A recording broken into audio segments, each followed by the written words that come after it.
Mengenal sosok Yunsak El Halcon, Dirut Bank 9 Jambi kedapatan korupsi, harta melonjak dalam 6 tahun.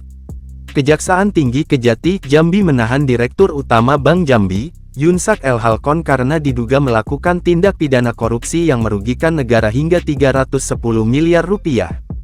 Yunsak diduga melakukan korupsi medium term note oleh PT Sunpira Nusantara Pembiayaan (SNP) pada Bank Jambi, periode tahun 2017 sampai tahun 2018. Publik pun kemudian bertanya-tanya mengenai sosok Dirut Bank Jambi ini. Lantas, bagaimanakah sosoknya? Yunsak El Halcon lahir di Malang, tanggal 8 Desember tahun 1965. Dia menyelesaikan pendidikan S1 di Universitas Jambi tahun 1989, jurusan Hukum dan melanjutkan pascasarjana di Universitas Gadjah Mada UGM.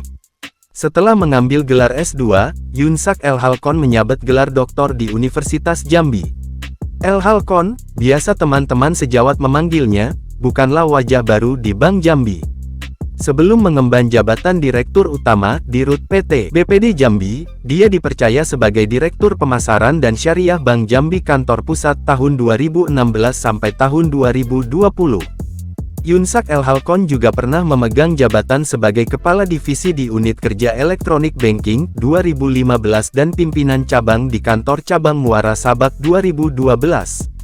Dia juga mengajar di Universitas Jambi dan Universitas Islam Jambi Fakultas Pascasarjana. Pada tahun 2015 Yunsak El Halcon dipindahkan ke cabang utama dan menjabat sebagai Kepala Divisi Elektronik Banking dan mulai mengembangkan digital banking di Bank Jambi. Setahun menjabat, Yunsak diangkat menjadi Direktur Pemasaran Bank Jambi yakni periode tahun 2016 sampai tahun 2020. Selanjutnya tahun 2020, Yunsak El Halcon diangkat menjadi Direktur Utama Bank Jambi.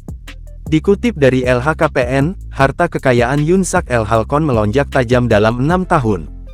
Pada LHKPN 2016 yakni saat menjabat Direktur Pemasaran Bank Jambi, Yunsak El Halcon melaporkan kekayaannya sebesar 504 juta rupiah. Sementara dari LHKPN 2022 saat menjabat Dirut Bank Jambi, Yunsak El Halcon memiliki kekayaan 19,7 miliar rupiah.